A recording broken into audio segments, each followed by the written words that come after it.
हाँ जी students, chapter number 2 में हमने डिस्कवरी ऑफ सब एटॉमिक पार्टिकल्स के बारे में पढ़ लिया था। तो आज कुछ इंपॉर्टेंट टर्म्स है जिसके बारे में मैं डिस्कशन कर रहा हूँ। तो आपने ये जूनियर क्लासेस में भी इसको अच्छे से पढ़ा ही हुआ है। तो सबसे पहले बात करते हैं एटॉमिक नंबर की। तो एटॉमिक नंबर जो होता है हम लोग उसको रिप्रेजेंट करते हैं जेड से।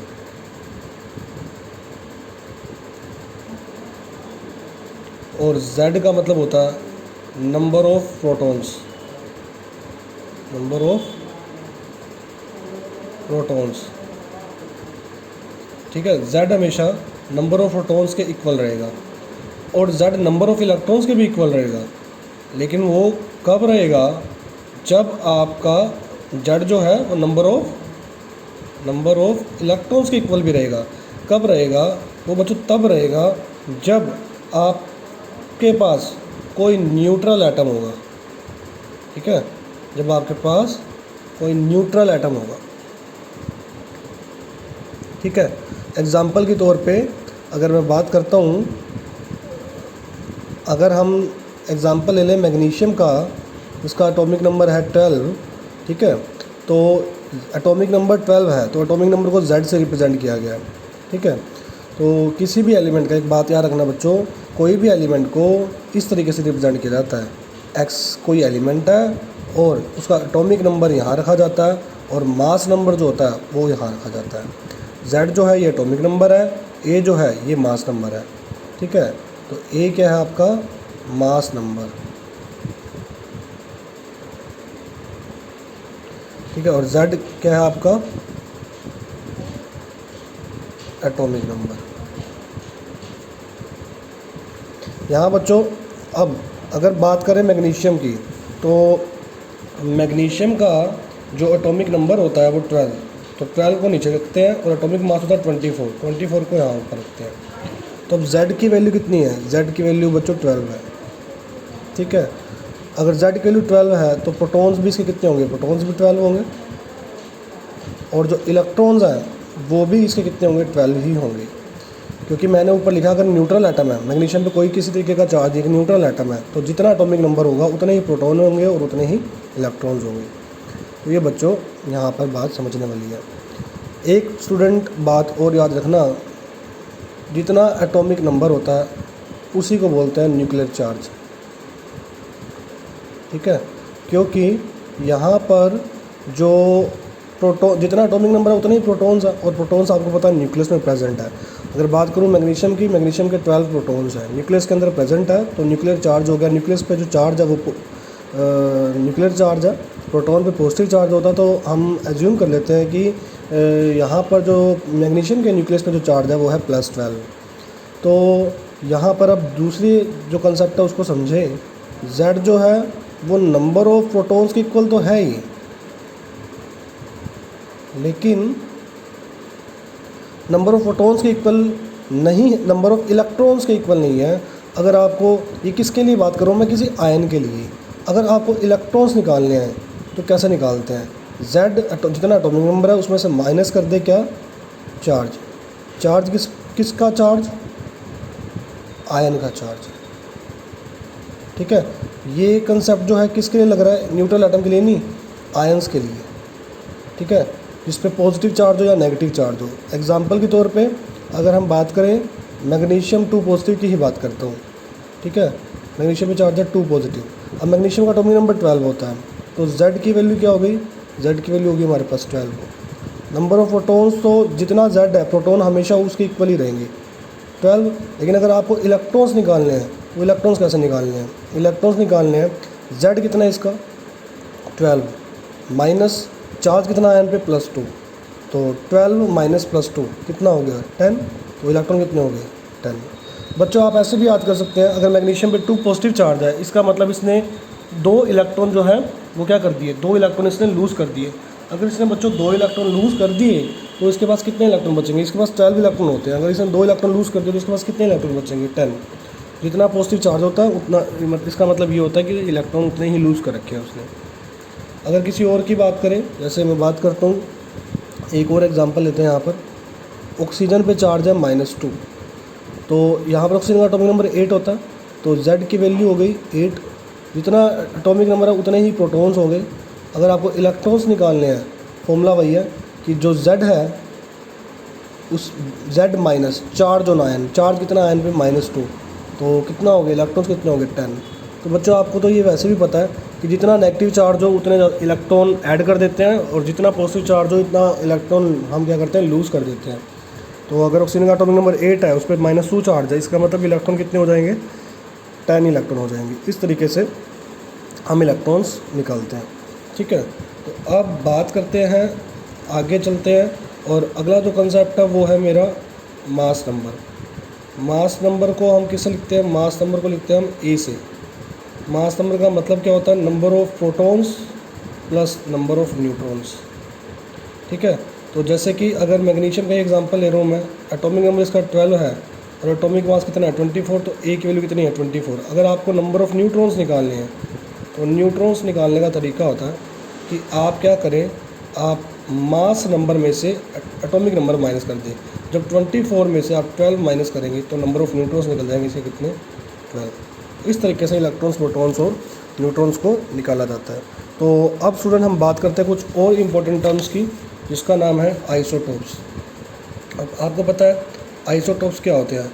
आइसोटोप्स उन एटम्स को बोलते हैं, किसी भी एलिमेंट के वो एटम्स जिसका एटॉमिक नंबर सेम हो। एटॉमिक नंबर सेम हो मतलब Z की वैल्यू क्या हो, Z की वैल्यू जो है वो क्या हो, सेम हो, लेकिन जो एटॉमिक मास है या मास नंबर जो है A की वैल्यू वो क्या हो, वो अलग अलग हो, वो डिफरेंट हो। ठीक है, तो एग्जांपल के तौर पे अगर हम बात करें हाइड्रोजन, हाइड्रोजन का एटॉमिक नंबर 1 होता है, एटॉमिक मास भी 1 होता है। ठीक है, एटॉमिक मास 2 भी होता है और एटॉमिक मास 3 भी होता है। तो ये हाइड्रोजन के अलग अलग एटम है, एक का एटॉमिक मास 1 है, एक का एटॉमिक मास 2 है, एक का एटॉमिक मास 3 है, लेकिन एटॉमिक नंबर सेम है, तो इन्हें बोलते हैं आइसोटोप्स। अगर यहाँ बात करें इनमें डिफरेंस क्या है, इनमें डिफरेंस है number of neutrons. Electrons proton तो सेम है, न्यूट्रॉन्स अलग है। न्यूट्रॉन्स कैसे निकलेंगे, इसके न्यूट्रॉन्स निकालोगे तो 1 में से 1 माइनस करोगे तो 0 न्यूट्रॉन, इसके 2 में से 1 माइनस करोगे तो 1 न्यूट्रॉन है इस एटम का, इस एटम के पास है 2 न्यूट्रॉन्स। अब इसको बोलते क्या, इसको बोलते हैं प्रोटियम, प्रोटियम। ठीक है, जिसका मास 2 है उसको बोलते हैं ड्यूटीरियम, ड्यूट्रियम, डी से लिखते हैं इसको। और जिसका मास 3 है इसको बोलते हैं ट्रीटियम, टी से लिखा जाता है उसको। तो क्वेश्चन ऐसे भी पूछा जा सकता है, हाइड्रोजन का कोई ऐसा आइटम बताओ जिसके 2 न्यूट्रॉन है, तो आपको बताना होगा ट्रीटियम। देखो स्टूडेंट, अगर आपको पता है, अगर आपको मॉलिक्यूलर मास निकालना हो, मॉलिक्यूलर मास निकालना हो वाटर का, तो आपको पता है कैसे निकाला जाता है, H2O। तो हाइड्रोजन के नंबर ऑफ एटम 2 है, हाइड्रोजन का मास होता है 1 ग्राम, तो ये हो गया 2 ग्राम। ऑक्सीजन का मास होता है 16 ग्राम, तो टोटल मास हो गया 18 ग्राम। लेकिन अगर हैवी वाटर का मॉलिक्यूलर मास पूछ ले, किसका, हैवी वाटर का, तो वो कैसे निकालते हैं। हैवी वाटर को लिखते हैं D2O से। D2O का मतलब यहाँ पर ड्यूटीरियम होता है, और ड्यूटीरियम का मास होता है 2 ग्राम। 1 का 2 ग्राम, तो 2 का कितना हो गया, 4 ग्राम। ऑक्सीजन का 16 ग्राम, तो टोटल हैवी वाटर का मास कितना हो गया, 20 ग्राम। ठीक है, ये बात याद रखना। तो आइसोटोप्स के तो एक और भी एग्जांपल है, जैसे कार्बन के भी आइसोटोप होते हैं, एटॉमिक नंबर 6, एटॉमिक मास 12। ठीक है, और एटॉमिक मास 13 भी होता है, और कार्बन का एक आइसोटोप है जिसका एटॉमिक मास 14 भी होता है। ठीक है, तो ये भी एक आपका एग्जांपल है कार्बन। और यहाँ पर अब नेक्स्ट टर्म की बात करें तो आइसोबार। आइसोबार किसे बोलते हैं, जिसमें Z मास नंबर सेम हो जाए, मास नंबर क्या हो जाए, सेम, लेकिन Z की वैल्यू क्या रहे, Z की वैल्यू रहे डिफरेंट। ठीक है, तो जैसे कि पोटेशियम और कैल्शियम, पोटेशियम का एटॉमिक नंबर है 19, कैल्शियम का एटॉमिक नंबर है 20। इसका मास भी 40 के नियर अबाउट लेते हैं और इसका मास भी कितना लेते हैं, 40 के नियर अबाउट। तो ये दोनों क्या है, आइसोबार। आगे बढ़ते हैं तो अगली बात करते हैं आइसोटोन्स की। आइसोटोन्स क्या होते हैं, आइसोटोन्स उन एटम्स को बोलते हैं जिसके सेम नंबर ऑफ न्यूट्रॉन्स हो, atoms having same number of neutrons. Example की बात करें तो जैसे कार्बन है, उसका एटॉमिक नंबर 6 है, एटॉमिक मास मैंने 13 ले लिया। नाइट्रोजन का एटॉमिक नंबर 7 है, इसका एटॉमिक मास 14। अब अगर इसके न्यूट्रॉन्स निकालने हो तो 13 में से 6 माइनस करो, कितना आएगा 7। अगर इसके न्यूट्रॉन्स निकालने हो 14 में से 7 माइनस करो 7। दोनों के नंबर ऑफ न्यूट्रॉन्स क्या है, सेम, इन्हें बोलते हैं आइसोटोन्स। अगला देखो बच्चों, एक होते हैं आइसोस्टर्स। आइसोस्टर्स उन्हें बोलते हैं ऐसे मॉलिक्यूल्स जिनके नंबर ऑफ एटम्स और नंबर ऑफ इलेक्ट्रॉन्स दोनों ही क्या हो, सेम हो। एग्ज़ाम्पल की बात करूं तो यहाँ पर देखें, एग्ज़ाम्पल की बात करें तो एग्ज़ाम्पल में मैं लेता हूँ CO2, ठीक है। तो CO2 और N2O होता है नाइट्रस ऑक्साइड लाफिंग गैस। अगर इसके एटम की बात करो तो कार्बन का 1 एटम, ऑक्सीजन के 2, तो टोटल एटम हो गए 3। इसके एटम की बात करोगे तो नाइट्रोजन के 2 एटम, ऑक्सीजन का 1 एटम है, इसके भी एटम हो गए 3। अगर इसके इलेक्ट्रॉन्स निकालोगे, कार्बन के इलेक्ट्रॉन होते हैं 6, ऑक्सीजन के 8, तो 2 ऑक्सीजन है 16 और 6 कितने हो गए, 22 इलेक्ट्रॉन्स हो गए। और अगर इधर इलेक्ट्रॉन निकालोगे तो नाइट्रोजन के इलेक्ट्रॉन 7 होते हैं, 14 हो गए, और 8 इसके भी हो गए 22। तो नंबर ऑफ इलेक्ट्रॉन्स भी सेम है और नंबर ऑफ एटम भी सेम है, इन्हें बोलते हैं आइसोस्टर्स, ठीक है स्टूडेंट। तो ये कुछ आपके टर्म्स थी जो आपको बतानी थी। तो इसके बाद एक टर्म और बची, एक दो टर्म्स और है, जैसे कि आइसो इलेक्ट्रॉनिक स्पीसीज़। अब आइसो इलेक्ट्रॉनिक स्पीसीज़ किसे बोलते हैं? आइसो इलेक्ट्रॉनिक स्पीसीज़ बोलते हैं उन मॉलिक्यूल्स को या एटम या आयंस को, ठीक है,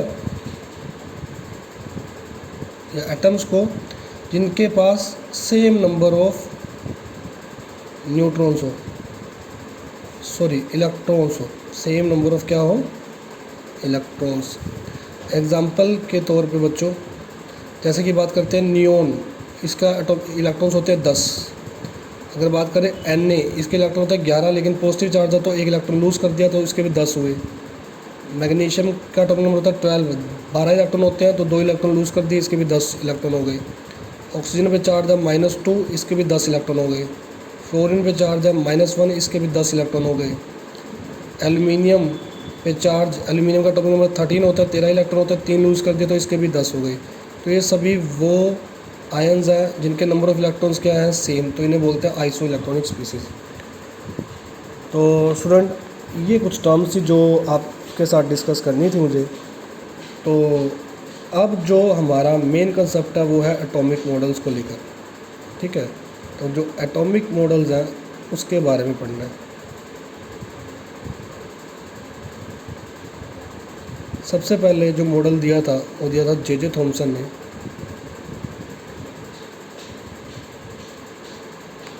तो उनके मॉडल को बोला जाता है प्लम पडिंग मॉडल।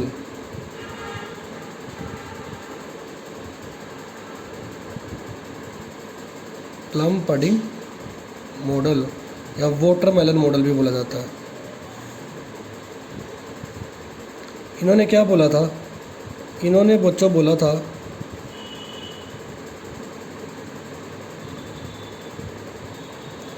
इन्होंने बच्चों क्या कहा था? इन्होंने कहा था कि एटम एक वाटरमेलन की तरह है, इसका जो स्फीयर है वो पॉजिटिवली चार्ज है। इलेक्ट्रॉन जो है, जिस तरह से सीड्स अंदर होते हैं, ये नेगेटिवली चार्ज सीड जो है उन्हें इलेक्ट्रॉन बोल देगा। तो जो ये स्फीयर है ये है पॉजिटिवली चार्ज, और जो ये इलेक्ट्रॉन्स है ये है नेगेटिवली चार्ज, ठीक है। नेगेटिवली चार्ज जो है ये इलेक्ट्रॉन्स है और पॉजिटिवली चार्ज स्फीयर है। इस तरीके से उन्होंने एक मॉडल दिया और बोला कि जो मैग्नीट्यूड है ऑफ चार्ज, जितना नेगेटिव चार्ज है उतना ही पॉजिटिव चार्ज है। जो मैग्नीट्यूड ऑफ चार्ज है वो क्या है, इज़ इक्वल। अगर मैग्नीट्यूड जो चार्ज का वो इक्वल है तो इसका मतलब ये बोल दिया गया कि एटम को कंसीडर किया गया कि वो न्यूट्रल होता है। Atom is considered as wholly neutral.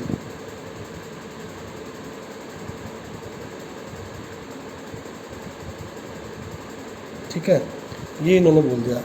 लेकिन यहाँ पर अगर हम इनकी बात करें, इलेक्ट्रॉन तो न्यूक्लियस के चारों तरफ रिवॉल्व करते हैं, तो इसकी लिमिटेशन क्या होगी? इसकी लिमिटेशन सबसे पहले तो ये है कि एक स्टैटिक मॉडल है। ठीक है, तो सबसे पहले ये है कि it is a static model. Static model का मतलब कि इस मॉडल में इलेक्ट्रॉन का जो मूवमेंट है न्यूक्लियस के अराउंड वो नहीं बताया गया। ठीक है, तो ये एक स्टैटिक मॉडल हुआ, तो इस वजह से इस मॉडल को जो है वो डिसरिगार्ड कर दिया गया। दूसरा, तो इन्होंने ही डज़ नॉट एक्सप्लेन, इन्होंने स्पेक्ट्रम के बारे में नहीं बताया। स्पेक्ट्रम क्या चीज़ है? एक स्क्रीन, इसके बारे में हम आगे बात करेंगे। He does not explain about spectrum.